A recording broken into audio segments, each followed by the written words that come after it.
벌써 6월입니다. 여름 되었습니다. 날씨가 많이 더워지게 생겼는데 늘 건강에 유의하시기 바라고, 더욱 우리 가정, 우리 교회가 든든히 서갈 수 있도록, 은혜 안에 머물 수 있도록 기도해 주시고 힘써 주시기 바랍니다.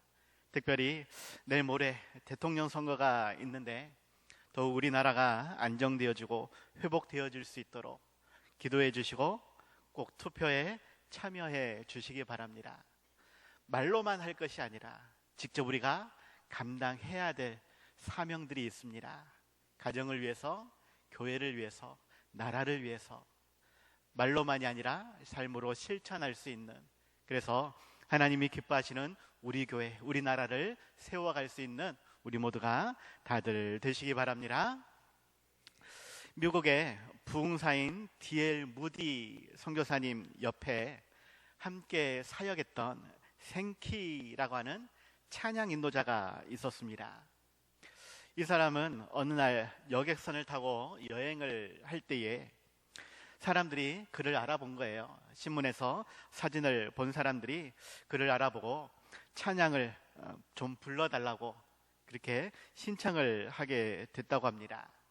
그래서 이 생키는 처음에는 크리스마스에 맞는 그러한 찬양을 부르려다가 목자의 노래 가사가 마음속에 떠올려서 우리 찬송가 569장, 우리가 아까 전에 불렀던 그 찬송을 사람들 앞에서 부르게 되었다라는 것이에요. 그런데 이 찬송을 부르는 마지막 순간에 찬양이 끝나고 나서 험상궂게 생긴 사람이 와가지고 이렇게 물어보더라라는 것입니다. 혹시 미국의 남북 전쟁 있었는데 그 전쟁 때에 북부군으로 혹시 참전하지 않으셨습니까? 라고 질문을 했다라는 것이에요. 그러자 생키는 네, 있었습니다. 1860년도쯤에 제가 입대해서 군 복무를 했었습니다. 그렇게 대답했더니 이 사람이 저는 그때 남부군으로 입대를 해가지고 참전 중에 당신을 본 적이 있습니다. 이렇게 이야기를 하는 것이에요. 그런데 그 뒷이야기는 조금은 충격적인 그러한 이야기였죠. 내가 남부군에서 복무할 때에 당신이 북부군에 그러한 파란 군복을 입고 노래하던 것을 내가 보았습니다. 그때 나는 당신을 죽이려고 저격하기 위해서 총구를 대고 있었다라고 이야기를 하는 것이죠. 그런데 당신이 그 노래를 부르고 있었습니다. 실상 그 노래는 나의 어머니가 자주 부르셨던 찬송가였기 때문에 노래를 부르고 있는 중간에는 내가 당신을 쏘지 못했었습니다. 아니, 노래가 끝났어도 실은 나는 당신을 쏠 수가 없었습니다. 이렇게 이야기를 하는 것입니다. 그리고 그 이후로 자신은 세상에서 더욱 방황을 하게 되었는데 아직 내가 선한 목자를 만나지 못했기 때문이다 라고 이야기를 하죠. 그래서 나의 병든 영혼을 치유해 주실 그러한 분을 만나도록 나를 좀 도와주십시오 라고 요청을 하고 그곳에서 복음을 듣고 그렇게 예수님을 영접했다라는 예화이지요. 말씀을 드리고자 하는 것은 찬양에는 힘이 있다라는 것입니다. 찬양에는 능력이 있습니다. 더욱 하나님을 느끼게 하며 우리의 마음을 감동케 하지요. 더욱 말씀을 듣게 하고 그 말씀 안에서 우리의 삶을 결단케 하는 것, 말씀의 능력도 있지만 그러한 곳의 시작점이 찬양하는 우리의 마음에서 시작이 되어진다라는 것입니다. 그래서 저는 찬양 사역을 처음부터 꿈꾸면서 기도하면서 목회의 길로 들어서게 되어졌습니다. 더욱 우리 교회가, 또 특별히 우리 오후 예배가 이러한 찬양으로 더욱 넘쳐났으면 좋겠습니다. 우리 집사님 기타 치고 찬양하는 거 너무 멋있어요. 전부터 그냥 그렇게 해주셨으면 더 좋았을 것을, 이란 생각을 하게 되었습니다. 또 우리 지휘자 권사님 반주자가 계속 바뀝니다. 반주하랴 지휘하랴 정말 고생하시는데 정말 우리 모두가 하나님을 찬양하는 일에, 함께 기쁨으로 예배하는 일에 더욱 힘쓸 수 있기를 원합니다. 6월달 말씀의 제목을 찬양에 대해서 말씀을 드리려고 하는데, 개인적으로는 오늘 본 말씀이 실은 너무 짧거든요. 성경에서 가장 짧은 장수를 소개할 때에 이 본문을 이야기합니다. 굳이 다른 곳에도 많은, 오늘 내용의 말씀이 다른 곳에서도 많이 소개가 되는데 굳이 이 것만 딸랑 뽑아가지고 성경으로 이렇게 편집해 놓았을까? 한편에서는 조금 의아해 했던 적도 있었습니다. 그런데 다른 미사 여구 없이 오직 하나님을 찬양하라, 이 단호한, 이 단순한 이 말씀이 우리에게 정말 중요하다라는 것을 깨닫게 되었고, 그렇게 하나님을 찬양하는 일에 여러 가지 변명을 늘어놓을 것이 아니라 그저 나의 사랑 그 하나님께 감사하며 찬송해야 하지 않겠는가 생각이 되어집니다. 아무튼 오늘 하나님을 찬양하라라는 제목으로 말씀을 나누고자 하는데, 기쁘고 즐거울 때는 찬양이 쉽습니다. 하지만 힘들고 지칠 때에도 불평과 원망이 아닌 더욱 내 마음을 찬양으로 채울 수 있는, 그 찬양 속에서 더욱 하나님의 은혜를 간구할 수 있는 우리 모두가 다들 되시기 바랍니다. 두 가지를 말씀드리고자 하는데, 첫 번째로는 찬양 받으시기에 합당하신 그 하나님을 우리는 함께 찬송할 수 있어야 하겠습니다. 찬양 받으시기에 합당하신 하나님, 오늘 보면 1절에서 너희 모든 나라들아 여호와를 찬양하며 너희 모든 백성들아 그를 찬송할지어다 라고 말씀을 하고 있습니다. 실상 이 본문 말씀 지난주에도 말씀드렸거든요. 혹시 지난주에 어떠한 내용으로 말씀드렸는지 기억하신가요? 본문은 같은 본문이지만 지난주에는 모든 나라, 모든 백성들, 열방들이 하나님을 찬송할 수 있도록 우리가 복음을 전해야 된다라는 제목으로 공동체를 향한 그러한 메시지로 말씀을 드렸었습니다.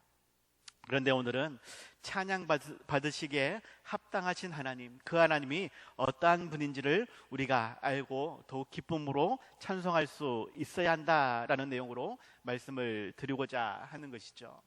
그런데 미사 여구를 많이 써서 우리가 찬양해야 한다라는 것이 아니라 그저 단순하게 단호적으로 하나님을 찬양해야 하는 것, 이것이 우리의 마땅한 본분이다라는 것, 하나님께서는 그렇게 우리에게 명령하신다라는 것입니다. 특별히 우리말 성경에서는 너희 모든 나라들아로 말씀이 시작이 되지만 히브리어 성경에서는 찬양하다라는 뜻을 가진 할랄, 이것의 명령어인 할렐루로 말씀이 시작이 되어집니다. 그리고 2절 끝에 부분도 할렐루야로 말씀이 끝나죠. 시작부터 끝까지 핵심은 하나님을 찬양하라라는 것입니다. 어떠한 목사님은 이 시편이 누가 언제 기록했는지는 알 수 없지만 이 모든 것을 초월하는 궁극적인 하나님의 명령이다라고 이야기하였습니다. 특별히 찬양해야 될 이유, 물론 뒤에서도 말씀을 드리겠지만 많은 것들이 있습니다. 하지만 그러한 모든 것이 없다 할지라도 우리는 하나님을 찬양할 수 있어야 한다라는 것이죠. 나 혼자만 찬양할 것이 아니라 함께 찬양하는, 세상 모든 사람들이 소리 높여 하나님을 찬양할 수 있도록 더욱 하나님을 증거하는 우리의 삶이 되어야 한다라는 것입니다. 여러분은 어떠할 때에 하나님을 찬송하십니까? 물론 기쁘고 즐거울 때, 또 여러 가지 일을 할 때에도 찬송을 틀어놓고 하기도 하고, 또 기도할 때에 찬송은 참 도움이 되어질 것입니다. 그런데 단순히 분위기를 위해서, 혹은 우리가 찬송할 때에 예배 전의 찬송을 준비 찬송이라고 이야기를 많이 하는데, 실은 이것은 잘못된 언어입니다. 준비 찬송 이런 것은 없습니다. 그 찬송 자체가 예배인 것이고 우리가 마땅히 감당해야 될 본분인 것이죠.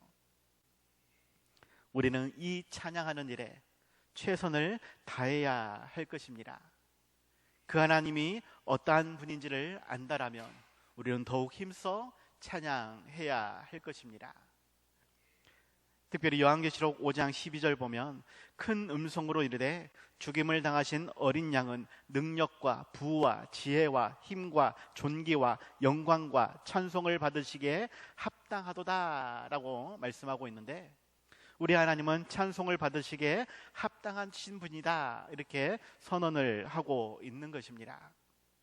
그 하나님이 어떠한 분인지 우리는 더욱 깊이 묵상할 수 있길 바라고, 그리하지 아니하실지라도 우리는 더욱 찬송할 수 있어야 하겠습니다.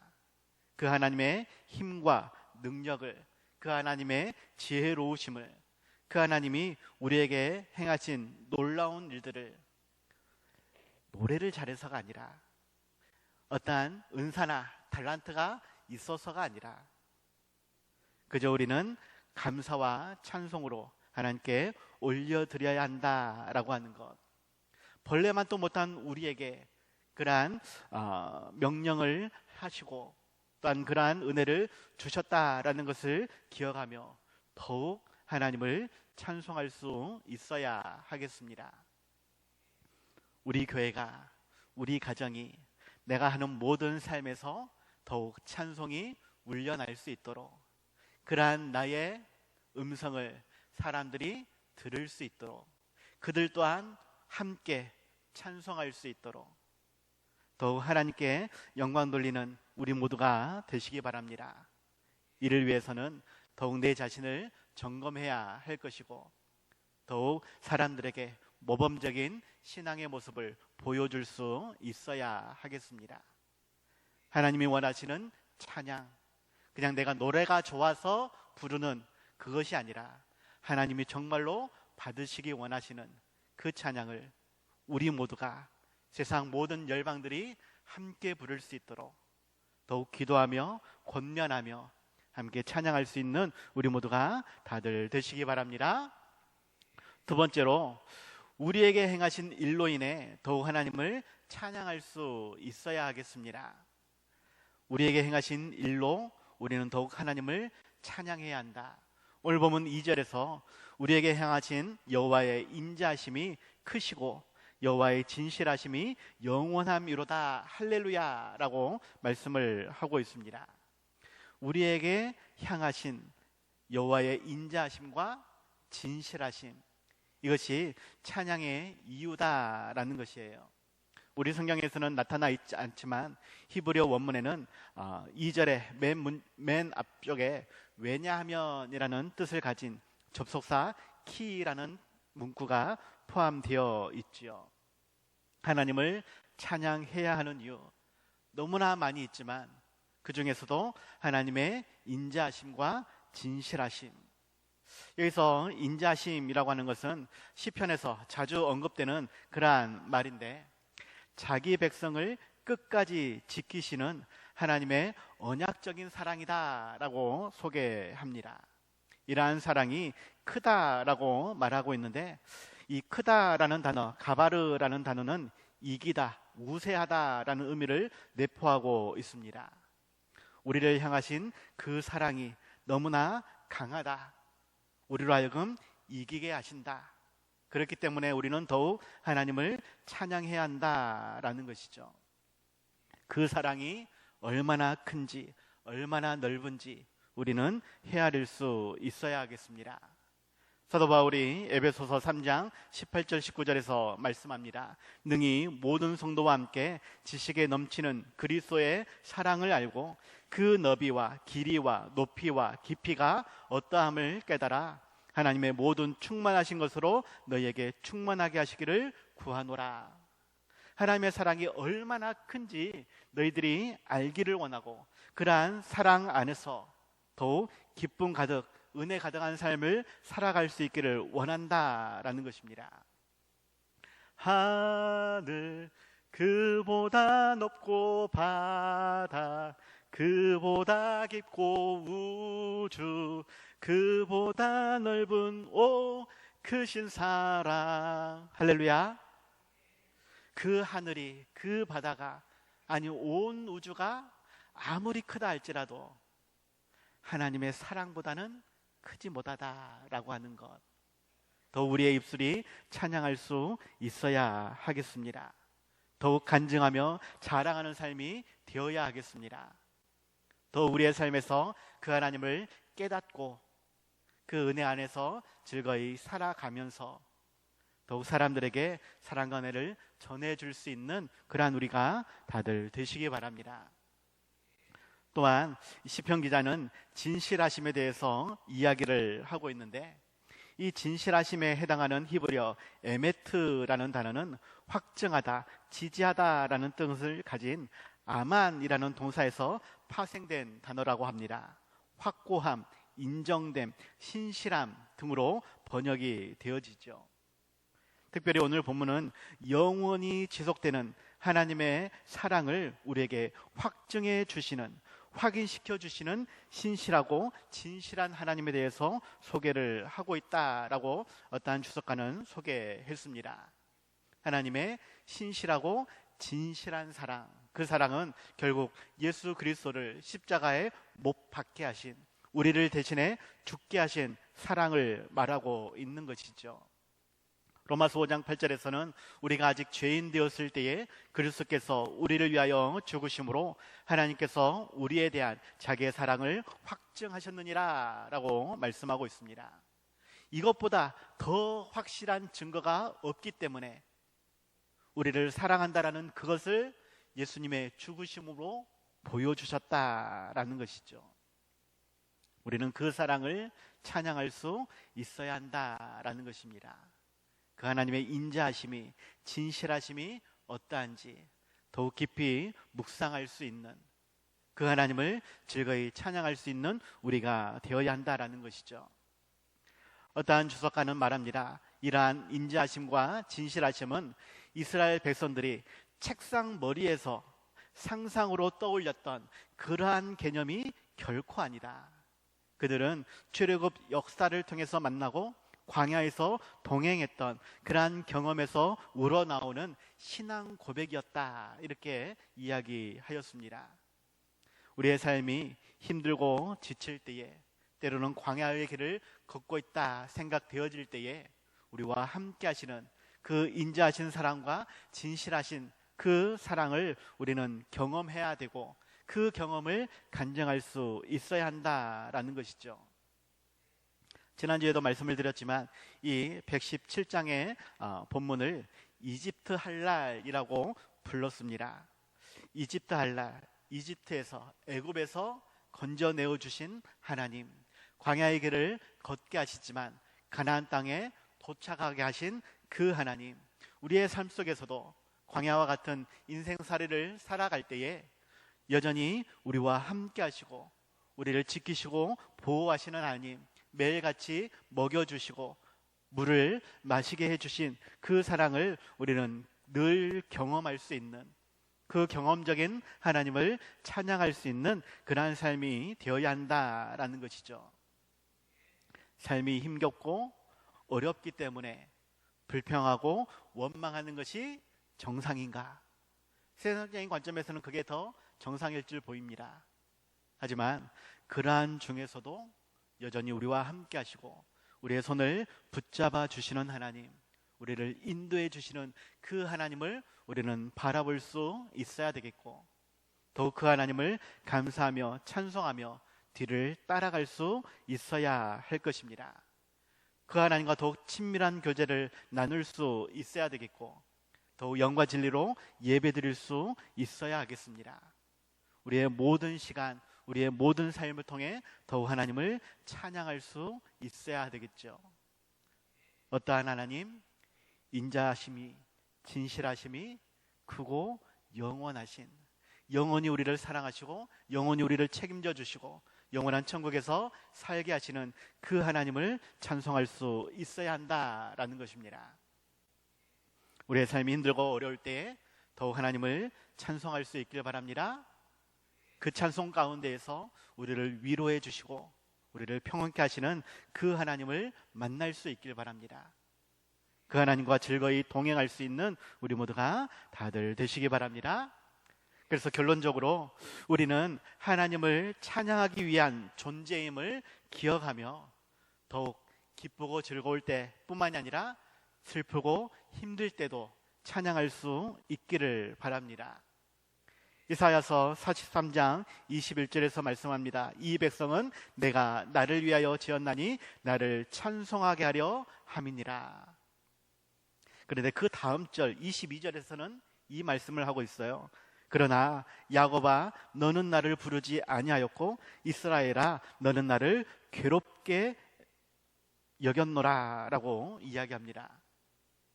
이스라엘 백성들을 하나님께서는 찬양하도록 만드셨는데 이스라엘 백성들은 오히려 부르지 않고 오히려 하나님을 괴롭게 하였다라고 말씀을 하고 있는 것입니다. 그래서 그들은 광야에서 힘들게 보내다가 20세 이상의 사람들이 모세와 갈렙을 제외한 모든 사람들이 죽게 되어졌지요. 또한 하나님이 약속하셨던 그 가나안 땅에서 오히려 멸망당하고 포로로 끌려가게 되어졌습니다. 온전히 찬양하지 못하고 세상적인 욕심과 자기의 인간적인 그러한 죄악 때문에 오히려 하나님은 그들을 책망하고 저주하며 고난과 심판으로 바꾸어 버렸다라는 것입니다. 다른 말로 우리가 올바로 찬양하지 않으면 동일하게 우리도 그 고난 가운데에 빠지게 된다라는 것입니다. 우리로 찬송하게 하시기 위해 만드신, 부르신, 선택하시고 우리를 불러주신 그 하나님을 우리는 기억하며 더욱 감사와 찬송으로 영광 올려드릴 수 있길 바랍니다. 여호와는 나의 힘이요 여호와는 나의 구원이시니 내가 누구를 두려워하리요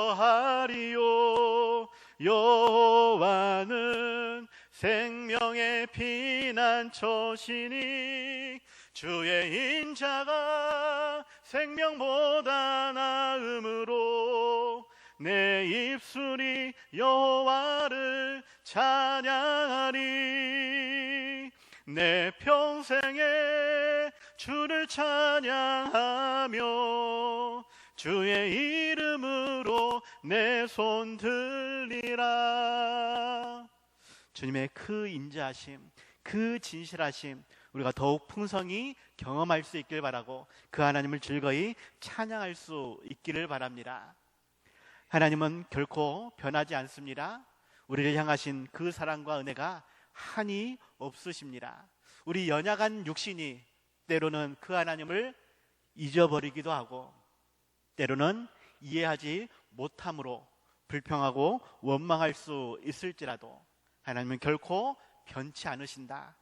우리에게 더욱 인자하심과 진실하심으로 다가오신다라는 것을 기억하고 감사로 찬송으로 영광 돌릴 수 있는 우리 모두가 다들 되시기 바랍니다.